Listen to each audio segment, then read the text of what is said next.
धूमकेतु। नवाजुद्दीन स्टारर इस मूवी के बारे में बात करने से पहले आइए मैं आपको एक छोटा सा किस्सा सुनाता हूँ। 2014 की बात है। गर्मियों की छुट्टियां चल रही थी, मई जून का समय था। सुबह सुबह पुष्पेंद्र नाथ मिश्रा जी जो इस फिल्म के डायरेक्टर हैं वो बैठे अपने चाय के प्याले के साथ। उन्होंने कुछ बढ़िया बढ़िया चीज़ें सोची और सोचने के बाद उन्होंने एक पन्ने में लिखा उसको और फ़ोन मिलाया अनुराग कश्यप को।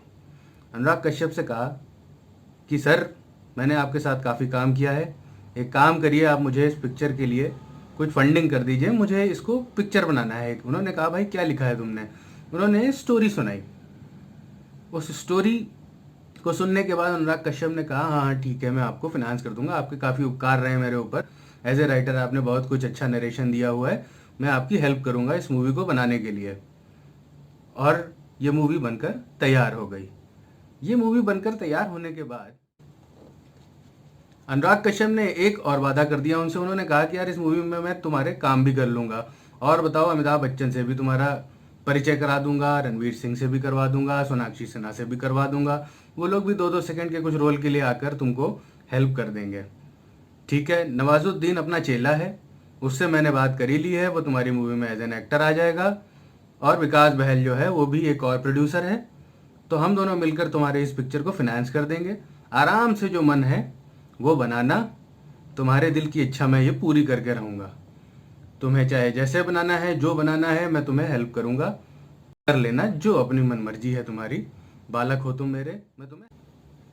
अनुराग कश्यप के इस वादे के बाद पुष्पेंद्र नाथ मिश्रा जी का कॉन्फिडेंस और ऊपर बढ़ गया और उन्होंने इस मूवी का डायरेक्शन स्टार्ट किया।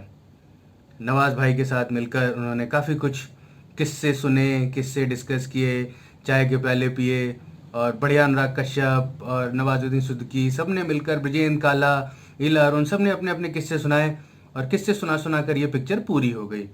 पिक्चर पूरी होने के बाद जब उन्होंने अनुराग कश्यप और विकास बहल को ये पिक्चर दिखाई तो उन्होंने कुछ ये कहा। सर, ये तो टट्टी है। Thank you. अब अनुराग कश्यप जी ने और विकास बहल जी ने ये सोचा कि यार हम इसके डिस्ट्रीब्यूटर्स कहाँ से लाएंगे, इस पिक्चर को फिनेंस कौन करेगा। तो उन्होंने दर दर की ठोकरें पुष्पेंद्र नाथ मिश्रा जी को खाने के लिए आगे भेज दिया।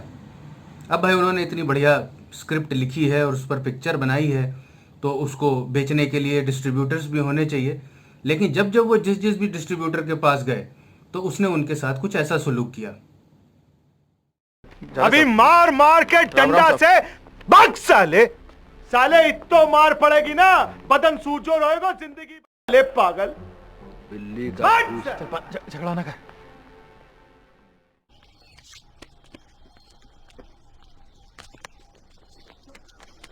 सुल्तान, अबे रुक। सुल्तान, क्या कर रहा है? अबे लगता है, अबे लग रहा है, छोड़ी, अबे। जैसे तैसे ZEE5 ने इसको अपने OTT चैनल पे लॉन्च किया और फाइनली 22 मई को ये मूवी हम लोगों के सामने आई। और मैं आपको कसम खा के बता रहा हूँ, 15 मिनट के आगे 16वें मिनट में इसको देख नहीं पाया। मेरी नसों में दर्द होने लगा था, पेट खोलने लगा था और मेरी गर्दन में अकड़ आ गई थी। काफ़ी काम किए हैं, बाहर निकलते हैं, धूप में निकलते हैं, बहुत कुछ परिश्रम हम लोग भी करते हैं ज़िंदगी में, लेकिन ये परिश्रम मैं नहीं कर पाया। 15 मिनट के ऊपर मैं इस मूवी को नहीं देख पाया। ये झेलें नहीं झेल रही थी, बर्दाश्त किए बर्दाश्त नहीं हो रही थी। और कसम से कभी कभी होता है कि कुछ लोगों के बारे में ना कहा जाए, बट फिर भी कहना पड़ता है। इस मूवी का रिव्यू करना पड़ेगा, लोगों तक बताना पड़ेगा, क्योंकि मैं नहीं चाहता था। जब नवाजुद्दीन सिद्दीकी को देखा, अनुराग कश्यप को देखा, मैंने कहा वाह अब आएगा मज़ा। काफ़ी यादें ताज़ा हो गई, गैंग्स ऑफ वसेपुर पे पहुंच गए, सीक्रेट गेम्स में पहुंच गए, अनुराग कश्यप के अकीरा वाले रोल में पहुंच गए। काफ़ी रोल उन्होंने बहुत अच्छे अच्छे उन्होंने किए, बट जो पुष्पेंद्र नाथ मिश्रा जी ने करामात की है और अपनी कलम चलाई है, उससे इससे ज़्यादा घातक चीज़ कोई हो नहीं सकती है। और आपके सर में दर्द ये देकर जाएगी, ये मेरी गारंटी है। मैंने ये पिक्चर 3 भागों में देखी, इसीलिए मैं लेट हो गया हूँ आज आपको ये बताने में। मैंने इस पिक्चर को पहले 50 मिनट देखा, नहीं झेली। उसके बाद फिर मैंने आधे घंटे और देखा, नहीं झेली। फिर आखिर के 10 मिनट मैंने अभी 20 मिनट पहले देखे हैं और मैं उसके तुरंत बाद बैठ गया कि इसके पहले कि ये मूवी बहुत लोगों के हाथों में चली जाए, बहुत लोग इसको देख लें, इसके पहले मेरी ये रिस्पॉन्सिबिलिटी है कि मैं आप लोगों के सामने आखिर इसके बारे में बताऊं। काफ़ी गुस्सा भरा हुआ है, दर्द भरा हुआ है कि ये क्या हो गया, लेकिन फिर पेशे से धूमकेतु एक राइटर है और वो अपनी जद्दोजहद वाली ज़िंदगी में आगे बढ़ने के लिए गुदगुदी नामक पत्रिका के एडिटर के पास पहुंचता है, जो कि उनको खुद वो एक गाइड पकड़ा देते हैं कि 30 दिन में राइटर कैसे बने। वो पत्रिका लेकर वो घर से भागने का फैसला करते हैं। वो पहुंच जाते हैं मुंबई और पॉलिटिकल बैकग्राउंड होने की वजह से धूमकेतु के घर वाले उनके खिलाफ उनके लिए एक रिपोर्ट, गुमशुदा रिपोर्ट जारी कर देते हैं, जिसमें उनके पास उनकी कोई पिक्चर नहीं होती है। बिना पिक्चर के पुलिस वालों को ढूंढना है, क्योंकि दबदबा काफ़ी उनके चाचा का तगड़ा है। और एल्बम लेकर भागे होते हैं धूमकेतु, तो वो अपने फैमिली के बारे में पूरी पिक्चर में बताते रहते हैं कि हमारी बुआ ऐसी हैं, हमारे चाचा ऐसे हैं, उनके यहाँ के किस्से सुनाते रहते हैं, स्टोरी में क्या लिखें क्या ना लिखें, ये सब नरेशन उनकी पूरी पिक्चर में चलता रहता है। और सबसे बड़ी बात यह है कि जब वो गुमशुदा हैं तो उनकी तलाश करने के लिए एक पुलिस वाले को ढूंढना होता है। उस पुलिस वाले का रोल किया है अनुराग कश्यप ने।